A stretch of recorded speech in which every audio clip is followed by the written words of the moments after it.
बिस्मिल्लाहिर्रहमानिर्रहीम। Welcome to सरकारी job गुरु। दोस्तों, FIA जनरल नॉलेज लेक्चर 3 में आपको वेलकम कहते हैं। इंटरनेशनल ऑर्गेनाइजेशन हमारा आज का टॉपिक है। 30 MCQs विद आंसर्स आपके साथ इसमें शेयर करेंगे जो कि मोस्ट इम्पोर्टेंट हैं इंटरनेशनल ऑर्गेनाइजेशंस के हवाले से। इंटरनेशनल ऑर्गेनाइजेशन का मतलब ये है कि कुछ बॉडीज़ इस तरह से होती हैं कि जो पूरी दुनिया के ममालिक से मिलके बनती हैं या दुनिया के कुछ मुल्क आपस में मिलके उनको बनाते हैं, तो वो पूरी दुनिया के लिए काम करती हैं ताकि इकनॉमी में और दूसरे मसाइल जो हैं वो दुनिया के हल हो सकें और उनको फ़रोग़ मिले। तो यूनाइटेड नेशन इसी तरह का एक इदारा है जो कि अक़वाम मुत्तहिदा जिसको कहते हैं, पूरी दुनिया की जो सॉवरेन नेशंस हैं वो उसके मेंबर होते हैं और फिर उनके कुछ फ़राइज़ होते हैं, कुछ उनकी ड्यूटीज़ होती हैं जो उनको करनी होती हैं। तो सबसे पहली है, the headquarter of united nation is located in. United nations का जो हेडक्वार्टर है वो कहाँ पर है? वो है न्यूयॉर्क में।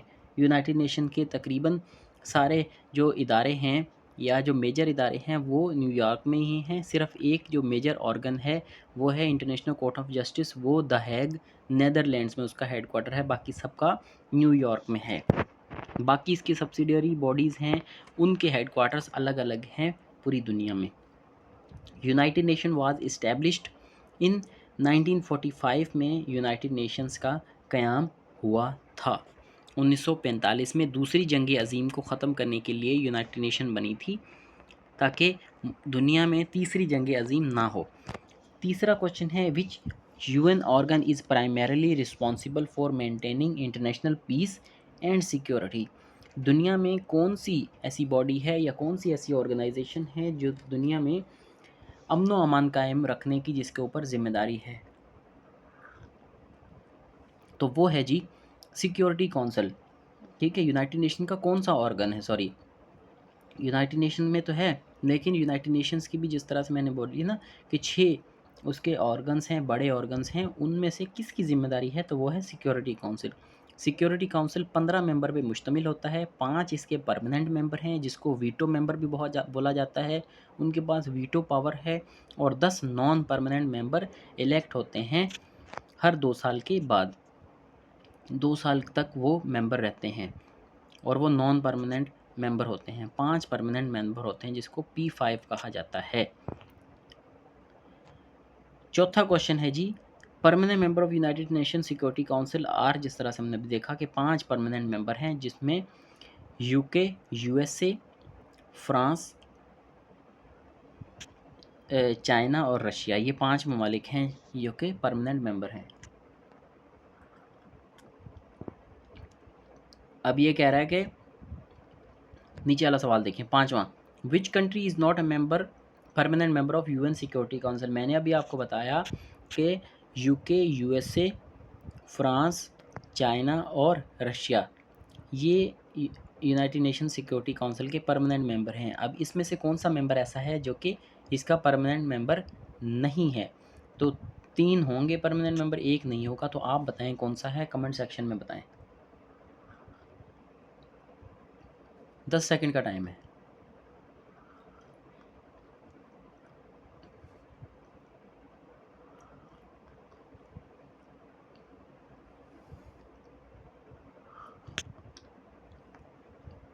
तो जी option C Germany. Germany P5 नहीं है, जर्मनी UN सिक्योरिटी काउंसिल का मेंबर नहीं है। फिर है जी the headquarter of world trade organisation. World trade organisation भी यूनाइटेड नेशंस का मेंबर है। सॉरी, इसका एक ऑर्गन है, इसकी बॉडी है एक, लेकिन सब्सिडरी ऑर्गन है, ये मेन ऑर्गन नहीं है। तो इसका जो हेडक्वार्टर है वो है जिनीवा, स्विट्ज़रलैंड में। फिर आ जाता है world trade organisation officially came into existence. World trade organisation कब बनी थी? तो इसका सही ऑप्शन है 1995 में, 1995 में। The main objective of world trade organisation is to. World trade organisation का जो बेसिक मकसद था बनाने का वो क्या था? मेंटेन वर्ल्ड पीस नहीं, ट्रेड के साथ इसका ताल्लुक है तो वो ट्रेड का ही होगा। Promote international trade, provide military assistant, issue international currency. International currency तो नहीं इशू करना इसका काम है, लेकिन मिलिट्री असिस्टेंस भी इसका काम नहीं, क्योंकि ये कोई दिफाई मुआहदा नहीं है, ये इंटरनेशनल ट्रेड को प्रमोट करना इसका काम था, तो बी ऑप्शन इसका सही है। फिर है जी इंटरनेशनल मॉनेटरी फंड आईएमएफ, ये भी एक इदारा है और ये कब इस्टेब्लिश हुआ था? ये इसका क़याम 1945 में हुआ था जब यूनाइटेड नेशंस बनी थी। और इसी तरह से वर्ल्ड बैंक है, वो भी जो है वो यूएन का इदारा है, वो भी 1945 में ही उसका क़याम हुआ था। The headquarters of IMF is located in, IMF का हेडक्वार्टर कहाँ पर है? वो है जी वाशिंगटन डीसी, जो कि अमेरिका का दारुल हुकूमत है।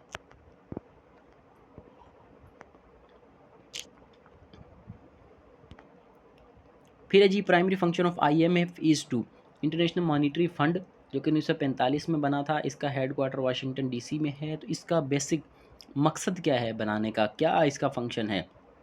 वो है जी प्रोमोट टूरिज़्म, नहीं जी, मेंटेन इंटरनेशनल मॉनेटरी स्टेबिलिटी, दुनिया में मॉनेटरी स्टेबिलिटी यानी पैसे या दुनिया के जो ममालिक हैं उनके अंदर जो पैसे का स्टेबिलिटी होनी, वो इसका काम है, लेकर आना पैसे की स्टेबिलिटी। जिस तरह से पाकिस्तान की मईशत कहते हैं ना कि हमेशा ही नाजुक मोड़ से गुज़र रही होती है, तो आईएमएफ के पास हम जाते हैं, वहाँ से हम क्या करते हैं, पैसे लेकर आते हैं, डॉलर लेके आते हैं।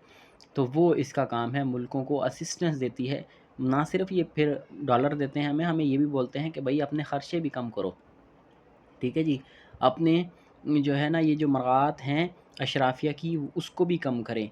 गरीबों के ऊपर टैक्स लगाएं, गरीबों के ऊपर वो तो नहीं कहते, वो तो सबके ऊपर ही कहते हैं कि लगाएं, यानी बिजली के बिलों पर ऊपर लगाएं या दूसरे जितने भी सोर्सेज हैं उनके ऊपर आप टैक्सेस आयद करें, ताकि आपके पास ज़्यादा से ज़्यादा पैसा आए और फिर आप हमारा पैसा वापस भी कर दो और अपना मुल्क भी जो है वो आपका सेल्फ सफिशेंसी की तरफ आए।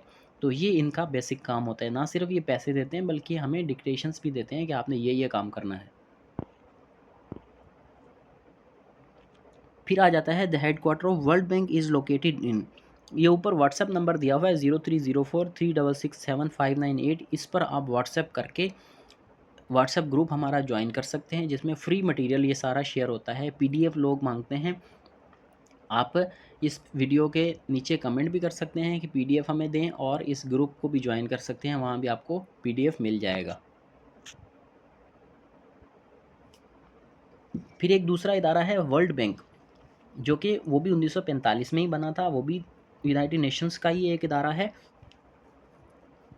उसका हेडक्वार्टर पूछ रहा है, तो उसका हेडक्वार्टर भी वाशिंगटन डीसी अमेरिका के शहर में ही है। फिर है world bank primarily provides, world bank का क्या काम है, वो क्या करता है? वो बेसिकली जो है वो डेवलपमेंट लोन देता है जी। जिस तरह से पाकिस्तान की मिसाल इसलिए बार बार दे रहा हूँ कि हमें आपको समझ आसानी से आ जाएगा। जिस तरह आप देखते हैं ना कि ये वर्ल्ड बैंक का प्रोजेक्ट है, ये वर्ल्ड बैंक का प्रोजेक्ट है, ये डेवलपमेंट लोन देता है मुल्कों में।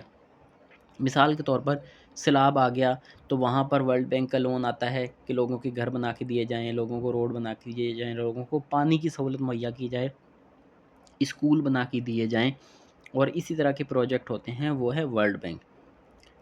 ठीक है, बाकी जो लोन जो देता है, ये भी लोन भी आ जाते हैं, इसमें मुख्तलिफ़ किस्म के लोन्स हैं, ग्रांट्स हैं, एड्स है, तो मुख्तलिफ़ चीज़ें आती हैं वर्ल्ड बैंक की तरफ से। लेकिन IMF की तरफ से जो है वो सिर्फ़ और सिर्फ लोन ही आते हैं। फिर है 14 the headquarter of world health organisation, who जिसको बोलते हैं। कोरोना के दौरान आपने बहुत ज़्यादा नाम सुना होगा इसका, कोरोना वायरस के दौरान। इसका हेडक्वार्टर जो है वो है जिनीवा में, स्विट्ज़रलैंड का जो शहर है Geneva. Who is specialised agency of, ये एक स्पेशलाइज्ड एजेंसी है, सब्सिडरी ऑर्गन है किसका? यूनाइटेड नेशंस ऑर्गेनाइजेशंस का। UNESCO headquarter is located in, UNESCO भी इसी तरह से एक स्पेशलाइज्ड एजेंसी है यूनाइटेड नेशंस की। इसका हेडक्वार्टर कहाँ पर है? इसका हेडक्वार्टर पेरिस में है, जो कि फ़्रांस का दारुल हुकूमत है, फ़्रांस का शहर है। UNESCO mainly promotes education, science और कल्चर, जिस तरह से इसका नाम है, ठीक है जी। United nations education, science and cultural organisation, ठीक है जी। ये इसको प्रोमोट करता है, तालीम को प्रोमोट करता है, ठीक है, और कल्चर को प्रोमोट करता है, और सोशल चीज़ें जितनी भी हैं उनको प्रोमोट करता है। The headquarter of food and agriculture organisation,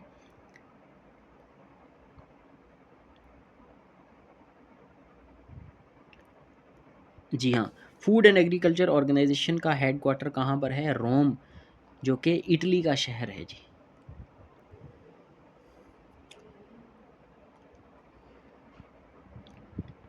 फाओ mainly works, फाओ जो है फूड एंड एग्रीकल्चर ऑर्गेनाइजेशन, आप इसके नाम से अंदाज़ा लगा सकते हैं कि ये टूरिज़्म, बैंकिंग और पीस वगैरह से इसका कोई ताल्लुक़ नहीं है। इसका ताल्लुक़ है कि पूरी दुनिया में हमारी फूड सिक्योरिटी हो, एग्रीकल्चर सिक्योरिटी हो, the improve food security and agriculture.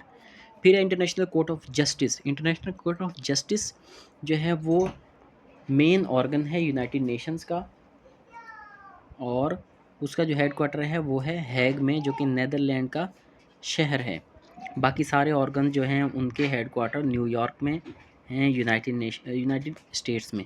The headquarter of Interpol, Interpol international police जिसको कहा जाता है, उसका हेडक्वार्टर कहाँ पर है? उसका लियोन में है। 1923 में ये ऑर्गेनाइजेशन बनी थी।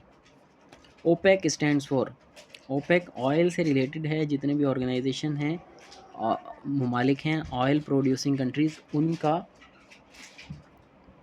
Organisation of petroleum exporting countries, ये इसका फुल फॉर्म है। The headquarter of OPEC is located in, OPEC का जो हेडक्वार्टर है वो कहाँ पर है? वीना।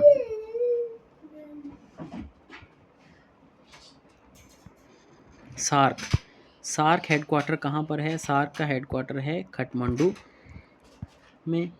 और इसी तरह से 25 है, सार्क वाज इस्टेब्लिश्ड इन 1985 में सार्क का क़याम हुआ था।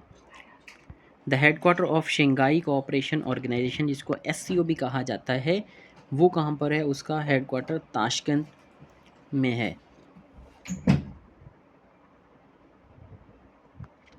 उज़्बेकिस्तान का जो दारुल हुकूमत है Tashkent. Asian development bank ADB, इसका हेडक्वार्टर है मनीला में, जो कि फ़िलिपाइन का शहर है और फ़िलिपीन का दारुल हुकूमत भी है।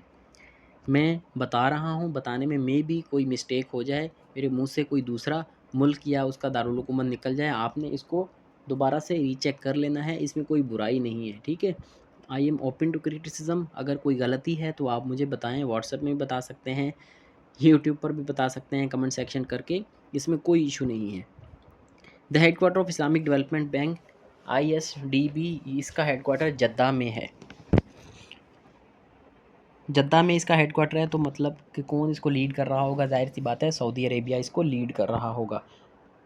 विच organisation develops and maintains the harmonised system used for custom tariff classification, कौन सी ऑर्गेनाइजेशन है जो HS कोड्स बनाती है? वो है वर्ल्ड कस्टम्स ऑर्गेनाइजेशन।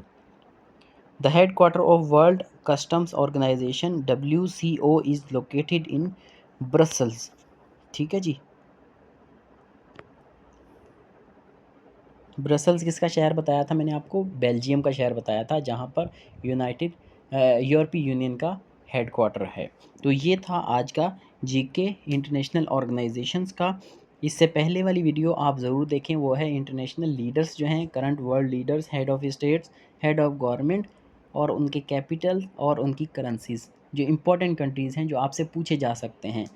कैपिटल भी ज़्यादातर उन्हीं ममालिक का पूछा जाता है जिनका पाकिस्तान के साथ थोड़ा बहुत ताल्लुक़ होता है या रिलेटेड होते हैं, और करेंसी भी उन्हीं ममालिक की पूछी जाती है। तो फ़िलहाल इतना ही इस टेस्ट के लिए। नेक्स्ट में देखेंगे कि आपको कौन सा टॉपिक मिलता है, और जो भी आपने PDF है वो आपने व्हाट्सएप में से हासिल करनी है, आपको वहाँ पर मिल जाएगी। फ़िलहाल इतना ही। Thank you very much.